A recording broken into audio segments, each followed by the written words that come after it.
오늘 기쁨의 경주라는 제목으로 우리 어르신들과 함께 말씀을 나누고자 합니다. 제가 지난번에 한번 좀 얘기를 했던 것 같아요. 어렸을 적에 초등학교, 중학교, 고등학교 다닐 때 제가 이렇게 육상을 했습니다. 달리기를 뭐 막 잘해서 한 건 아니고 그냥 원래 이제 그 타고난 게 있어서 그냥 이렇게 뛰었는데 이게 고등학교 2학년 때 사진이 있더라고요. 또 보니까 제가 애를 씁니다. 고등학교 2학년 때 100m가 아니라 1000m 결승전 사진이었어요. 1000m 결승인데 좀 막 꼬링 들어오는 거 보이시죠? 저기 줄 잡고 있는 거, 그죠? 대충 보니까 1등으로 들어오는 것 같죠? 네. 저 때 몸무게가 56kg였어요. 56kg. 그러니까 되게 말랐죠. 키는 같은 키인데 56kg로 막 이렇게 열심히 뛰었던 적이 있습니다.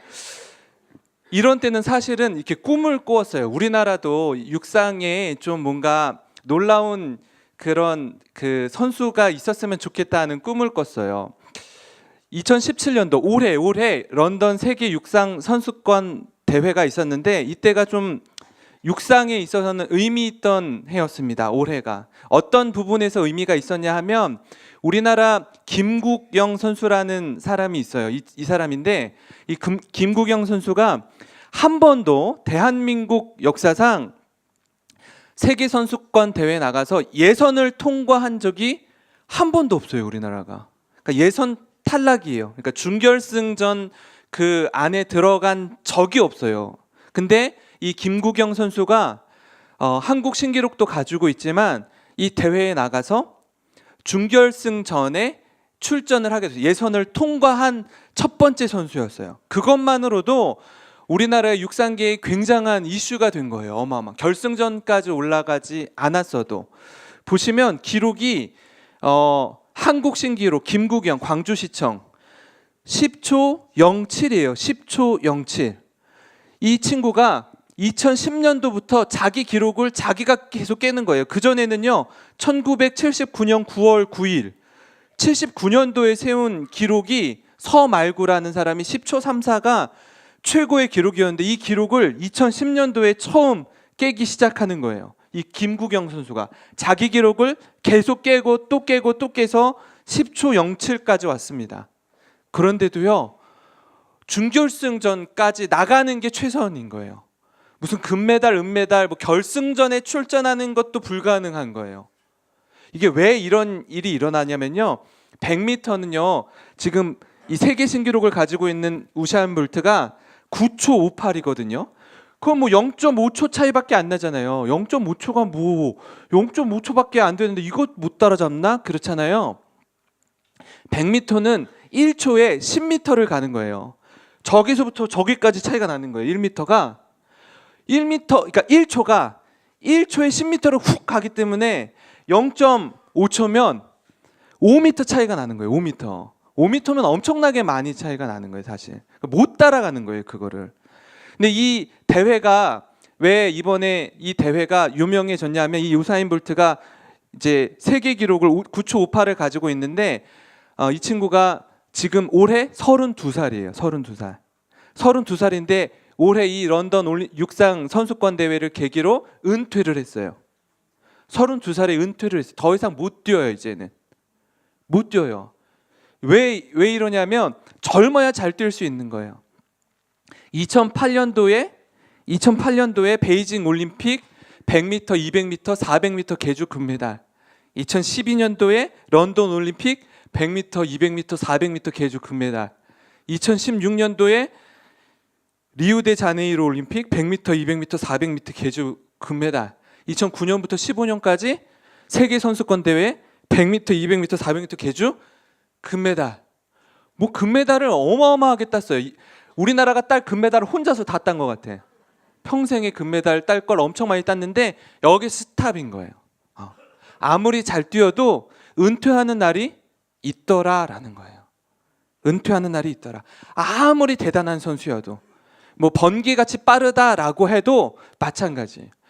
우리 모두 다 그런 것 같습니다. 육상 트랙에 서면 이렇게 우리가 동네에서 또는 운동장에서 이렇게 달리기 할 때 이렇게 경주의 스타트 출발선에 서면 우리의 시선은 결승선을 바라봅니다. 그 목표는 사람마다 달라요. 나는 내가 1등으로 들어가서 우승을 해야지, 또는 아니야, 나는 완주하는 게 목표인 사람도 있습니다. 건강하게 저기 끝까지 결승선까지 뛰는 게 나의 목표야. 목표는 다 다릅니다. 하지만 그 완주하는 것, 결승선에 들어가고자 하는 마음은 동일합니다.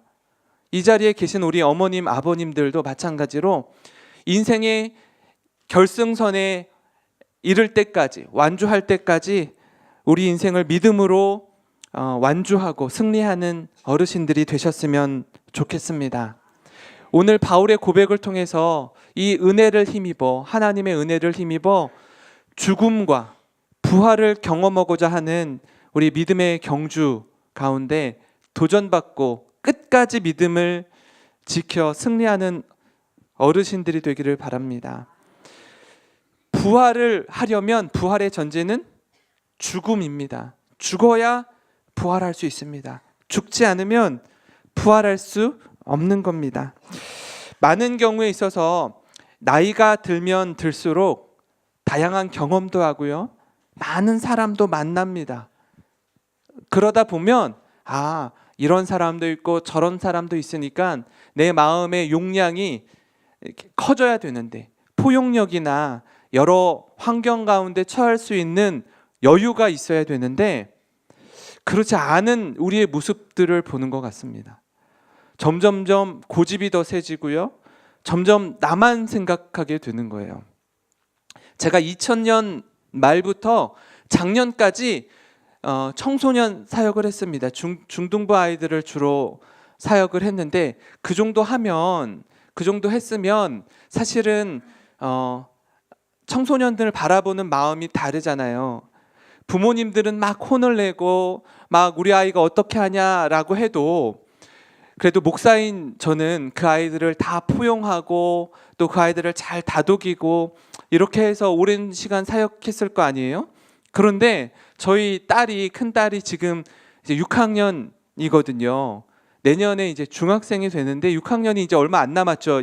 지금이 11월 달이니까 2달도 채 남지 않았는데 저희 딸이 요새 이제 사춘기에 반열에 들어가려고 이렇게 꿈틀꿈틀 대고 있어요. 절대로 변할 것 같지 않은 딸이 막 너무 핸드폰을 들여다보거나 막 이렇게 막 가요를 흥얼흥얼거리거나 이렇게 할 때 얼마나 중학생들을 많이 봤어요. 딸이 태어날 때부터 지금까지 중학교 아이들을 상대를 했는데 딸이 중학생이 됐는데 놀라운 사실은 뭐냐면 남의 집 딸은 뭘 하든 다 용납하고 그럴 수도 있지 뭐 이렇게 하는데 저희 집 딸이 그러는데 제가 이렇게 욱하는 거예요. 욱. 그러니까 핸드폰 놓으라 그랬지, 빨리 놔, 막 이렇게 되게 세게 얘기하는 거예요. 제가 내가 왜 이러지? 내가 사춘기인가? 막 할 정도로 마음이 좀 이상하더라고요. 그래서 제가 이렇게 버럭 화를 내고 이렇게 고민하면서 내가 왜 이러지? 내가 우리 딸한테 왜 그러지? 이따가 한 2, 30분 있다가 저희 딸을 불렀어요. 은결아 일로 와봐. 은결아 일로 와봐. 아빠가 요새 좀 이상해. 아빠가 왜 너한테 이러는지 잘 모르겠어. 내가 미안해. 아빠가 사춘기인가? 막 이런 생각이 드는 거예요. 그러니까 딸이 봐도 제가 좀 이상하대요. 평소에 대하던 모습이 아니라는 거예요. 제 딸 하나는 그렇게 잘 못하는 거예요. 다른 집 딸은 가능한데 다른 집 아들은 뭘 해도 이렇게 품어주는데 제 딸은 그게 잘 안 되더라고요. 그것까지 내려놓아야 되는데 참 그러지 못하는 제 자신을 발견합니다. 우리 어르신들도 그러실 것 같아요. 수많은 경험을 통해서 한 분야에 엄청난 전문가가 되시고 리더로 자리매김한 사람들이신데 또 그런 아주 뛰어난 똑똑한 사람들이 모여서 회사를 이루면, 동업을 하면 더 좋은 회사가 될 것 같은데 그런 얘기가 있잖아요. 절대로 친구랑 동업하면 안 된다는 말이 있잖아요. 그죠?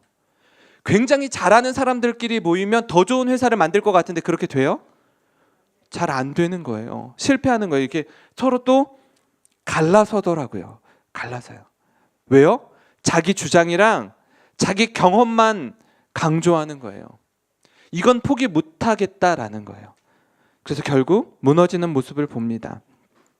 우리 안에 이런 모습, 인생을 경주하는데, 인생의 마라톤 출발선상에 서서 경주해서요, 지금 뭐 35km를 지나고 40km를 지나고 막 있어요. 42.195km인데 많은 인생의 봄과 여름과 가을을 지나왔어요. 인생의 시간을 지나왔는데 바울도 그런 것 같아요. 인생의 봄과 여름과 가을을 지나서 이제 겨울을 문턱에 두고 있어요. 지금처럼 11월이 들어섰어요. 그런데 이 바울은 기쁨이 넘쳤어요. 그런 가운데서도. 감옥 안에 갇혀 있음에도 불구하고 그 경주를 기쁨으로 달리고 있다라는 겁니다. 어떻게 이게 가능할까요? 기쁨의 경주를 하는 사람의 세 가지 특징을 같이 살펴보려고 하는데요. 그 첫 번째 특징은 예수님의 고난과 죽으심을 본받고자 하는 사람이었다라는 겁니다. 누가요? 바울이요. 예수님의 고난과 죽으심을 본받고자 하는 사람이었습니다. 같이 한번 3장 10절 말씀을 읽겠습니다. 시작. 내가 그리스도와 그 부활의 권능과 그 고난의 참여함을 알고자 하여 그의 죽으심을 본받아. 아멘. 그의 죽으심을 본받아. 부활의 권능과 고난의 참여함을 알고자 한다고 합니다.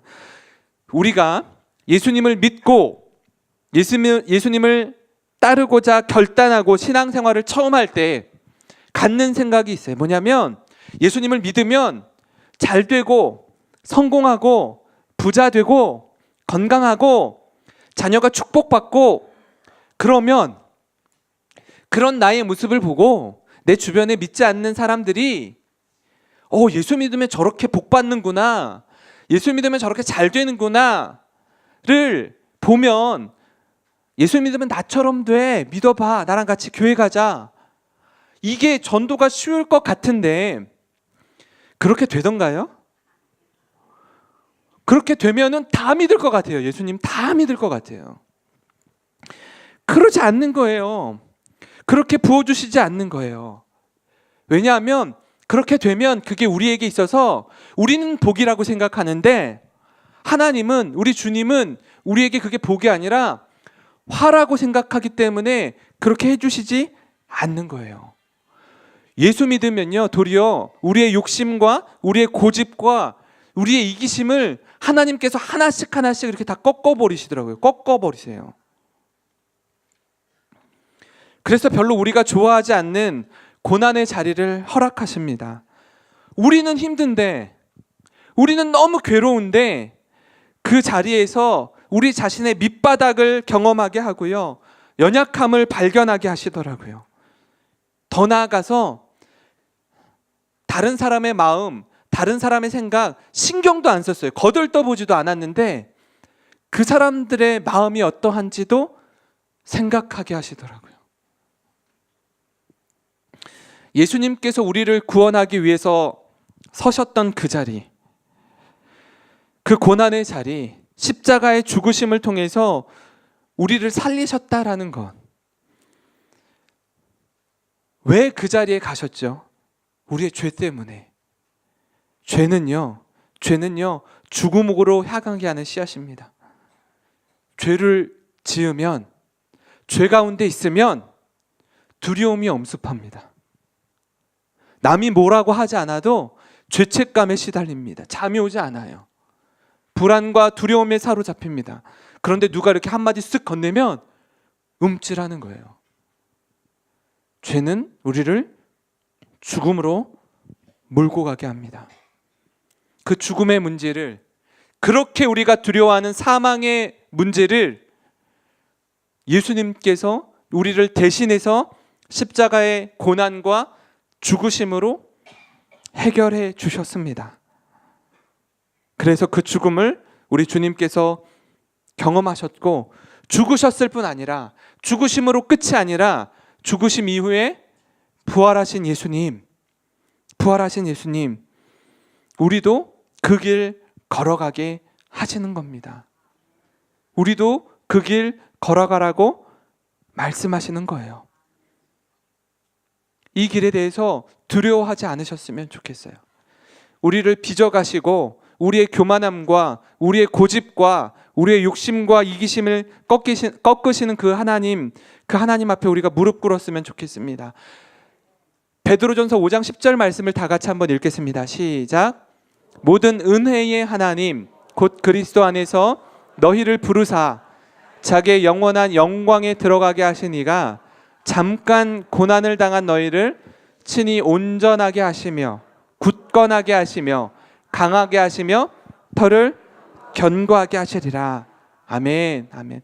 우리 은혜의 하나님께서 우리를 부르셔서 어떻게 하셨다고요? 영원한 영광에 들어가게 하신 그분이, 영원한 영광을 경험하게 하시게 할 그분이 잠깐 어떻게 한다고요? 고난 중에 있는 우리를, 고난 가운데 우리를 방치해두고 내버려두고 거기서 한번 떼굴떼굴 굴러봐, 한번 고생해봐, 그렇게 이렇게 팔짱 끼고 바라보시는 게 아니라 어떻게 하신다고요? 너희를 친히 온전하게 하시며 굳건하게 하시며 강하게 하시며 털을 견고하게 하신대요. 그러니까 고난이 단순히 고난이 아닌 거예요. 그 고난을 통해서 우리를 빚어가시는 거예요. 우리의 모난 부분을 깎고 다듬어 가신다라고 성경이 말씀하고 있습니다. 그런데 이 길을 회피하지 말라는 거예요. 그냥 모른 척하고 살아가지 말라는 거예요.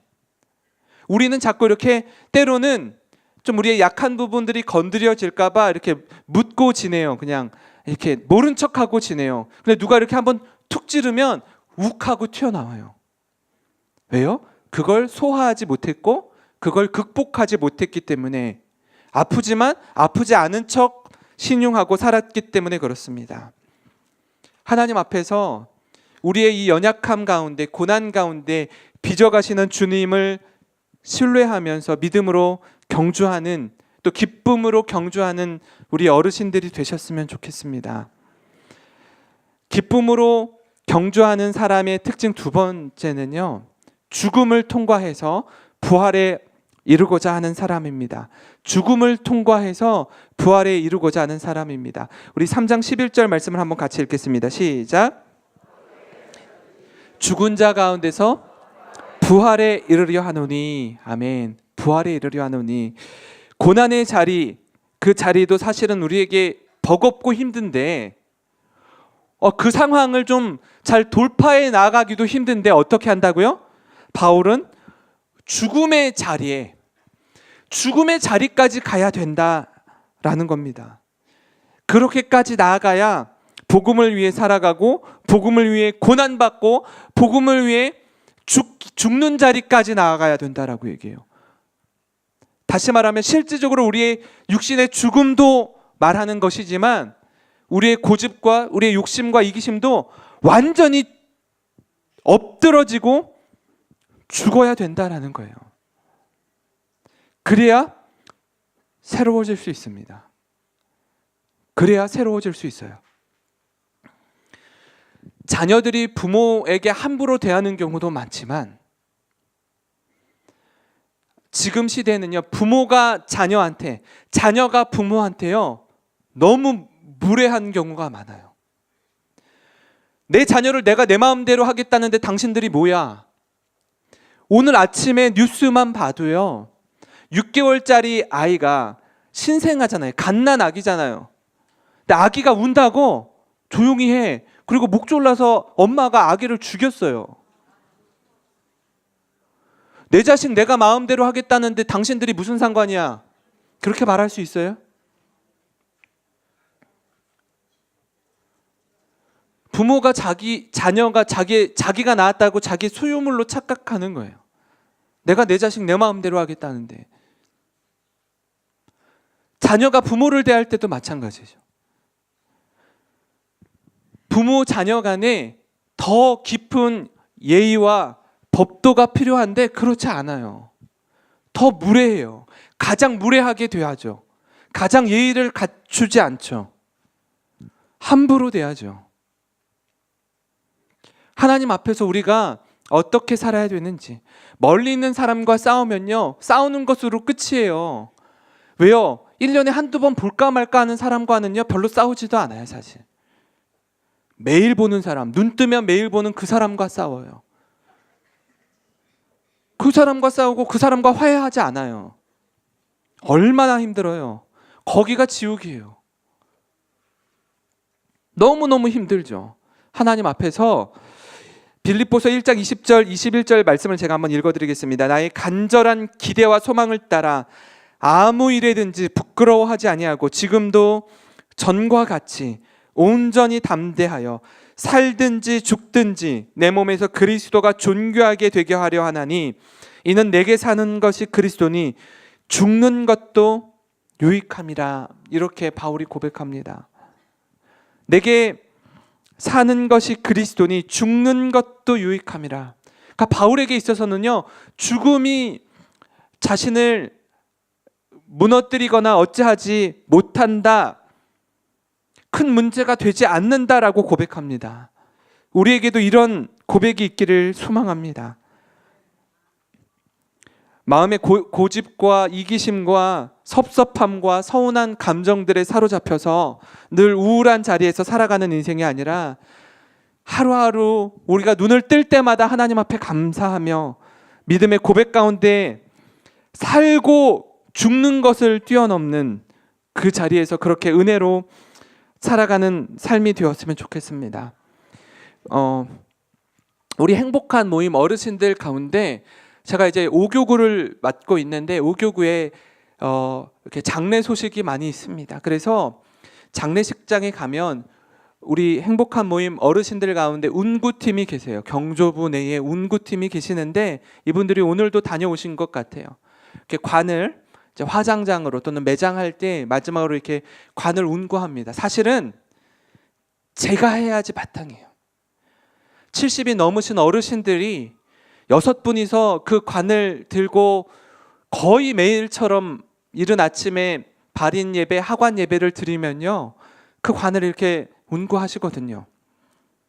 죽음을 준비하고 죽음을 연습하는 거예요. 우리도 얼마 안 돼서 그 관에 들어갈 사람들이에요. 그런데 장례를 이렇게 인도하면서 느끼는 것이 무엇이냐 하면 믿음으로 살다가 죽으신 분들과 그렇지 않은 분들의 장례는요 달라요. 물론 사랑하는 어머님을, 아버님을, 사랑하는 자녀를 하나님 품으로 보내드리는 그 상황이 너무 슬프지만 믿음으로 살다가 죽으신 그분의 장례를 치를 때는요 그냥 그 슬픔만으로 그치지 않거든요. 영원한 천국에 대한 소망이 있거든요. 슬픔이 슬픔으로 끝나지 않고 하나님 앞에서 부르심을 받는 그날까지 믿음으로 살아가는 그 과정, 그 여정이 얼마나 값지고 소중한지를 모르겠습니다. 하나님, 육신이 쇠약해지고 점점 육신의 감옥같이 내가 내 하고 싶은 일들을 내 스스로 움직이지 못하고 점점 힘든 상황 속에 있지만 하나님, 영원한 저 천국에서 마음껏 천국의 소망을 가지고 하나님을 찬양하는 그 날이 이르기까지 믿음으로 살아가시는 우리 어르신들이 되시기를 주님의 이름으로 축원합니다. 기쁨의 경주를 하는 사람의 세 번째 특징은 과거의 것은 있고 과거의 것은 이제 뒤로 하고요. 지금까지 새로운 인생의 무게는 뒤로 하시고 앞에 있는 목표를 향해 힘껏 달리는 사람입니다. 빌립보서 3장 13절 14절 말씀을 우리 좀 같이 읽었으면 좋겠는데요. 제가 읽어드리겠습니다. 형제 여러분, 내가 아직 목표에는 이르지 못했으나 여러분에게 한 가지 자신 있게 말씀드릴 수 있는 것은 내가 과거의 것은 잊어버리고 앞에 있는 목표를 향해 힘껏 달리고 있다는 것입니다. 나는 목적지에 이르렀을 때에 상을 받을 것입니다. 그 상은 하나님께서 내게 주시려고 그리스도를 통하여 친히 내리신 것입니다. 이 이야기 성경으로 읽어드렸는데요. 바울에게 있어서 과거를 들추어내는 것은 참으로 힘든 일이었을 겁니다. 왜냐하면 그가 어떤 삶을 살았죠? 예수님을 믿는 사람을 핍박하는 삶을 살았어요. 스데반이 돌에 맞아 죽임당할 때에 이렇게 팔짱 끼고서 잘 죽는다 이놈, 아주 쌤통이다, 고소하다, 그렇게 했던 사람이 사도 바울이었어요. 그러니 많은 사람들이 야, 너 이랬었잖아 과거에, 이런 얘기를 바울 앞에서 꺼내기 시작하면요, 한없이 초라해지는 거예요. 고개를 못 드는 사람이 된 거예요. 거기에 사로잡혀서 주야로 바울이 그래, 내가 이랬었지, 내가 이렇게 나쁜 놈이었었지, 그것만 묵상하면요 우울증 걸렸을 거예요. 조울증에 시달렸을 거예요. 근데 거기에 매여 있지 않는 거예요. 바울이 그래, 내가 그랬던 사람이었어. 지지난주 담임 목사님 설교에도 나오잖아요, 그죠? 성 어거스틴이 어떻게 살았는지, 김익두 목사님이 어떻게 살았는지, 과거의 모습을 어떻게 하는 거예요? 철저히 컷하는 거죠. 잘라내는 거죠. 내가 이전에 그렇게 살았지만 지금 그때의 내 모습은 죽고 이제 나의 어거스틴의 모습은 달라졌어, 새로워졌어. 그렇게 돌이키는 거예요. 돌이키는 거예요. 하나님 앞에서 철저히 회개하고, 그걸 그냥 묻어두라는 게 아니에요. 그냥 나 몰라 그냥 묻어두라는 게 아니라 어떻게 하라고요? 그 과거에 대해서는 철저하게 회개하는 거예요. 내가 잘못한 사람이 있으면, 내가 용서를 구해야 될 사람이 있으면, 우리 어르신들 연세가 지긋하시지만 나이에 관계없이 잘못한 사람에게 가서 어떻게 해요? 죄 용서를 구하는 거예요. 제가 제 딸한테 와서 은결아 일로 와봐, 아빠가 아까 갑자기 욱했는데 미안해 사과할게. 딸이지만 사과하는 거예요. 한참 어린애지만 제가 좀 너무 격하게 반응했거나 그걸 감정적으로 욱했으면 잘못했다고 인정하는 거예요. 우리 어르신들도 자녀들에게, 손주들에게, 친구들에게 그 대상이 누가 되었든 그분이 연세 지긋한 나보다 더 어른이 아닐지라도 사과해야 되는 거예요. 그게 진정한 승리자인 줄 믿습니다. 그게 되게 수치스럽고 부끄럽고 쪽팔리는 게 아니에요. 그게 더 용기 있는 사람이고요, 진정한 승리자인 줄 믿습니다. 그 모습을 하나님께서 기뻐하실 것입니다. 그 모습을 하나님께서 기뻐하실 거예요. 최근에 제가 이렇게 운동을 좋아하니까, 운동권이잖아요. 운동을 막 육상, 야구, 축구 뭐 다 좋아하는데 야구를 지금 하고 있거든요. 야구 경기가 우리나라는 끝났어요. 근데 미국 메이저리그는 아직도 하고 있거든요. 오늘도 지금 하고 있는데, 요기 베라라는 선수가 있어요. 요기 베라라는 최고의, 메이저리그 최고의 포수이면서 최고의 선수인 이 요기 베라라는 선수가 있습니다. 1925년생입니다. 메이저리그 역사상 가장 위대한 포수 중 하나. 그가 19년 동안 어떻게 경기했는지, 그리고 15년 연속 올스타 선정, 14번의 월드 시리즈에서 75경기 71안타, 뭐 MVP도 많이 했고요. 이 선수가 한 유명한 말이 있어요. 그 말이 뭔지 아십니까? 경기는 끝날 때까지 끝난 게 아니다라는 거예요. 야구 경기는 9회 말 투아웃부터라고, 경기는 끝날 때까지 끝난 게 아니라는 거예요. 다시 말하면 쉽게 포기하지 말라는 거예요. 쉽게 포기하지 말라는 거예요. 우리의 호흡 있을 때 잘못한 것은 인정하고 용서와 사과를 구하고, 또 믿음을 끝까지 지키고, 그 믿음의 경주를 마칠 때까지 우리 어머님, 우리 아버님을 자녀들이, 손주들이 생각할 때, 우리 할머니, 우리 할아버지는 이런 분이셨어. 저에게 저의 할머니 소개를 해드렸잖아요, 그죠? 저희 할머니가 어떤 분이셨는지, 제 인생에 있어서 저희 부모님은 어떤 분으로 기억되실지, 그것과 같이 끝까지 믿음을 지키고 기쁨의 경주를 완주하시는 우리 사랑하는 행복한 모임의 어머님, 아버님, 어르신들이 되시기를 주님의 이름으로 축원합니다.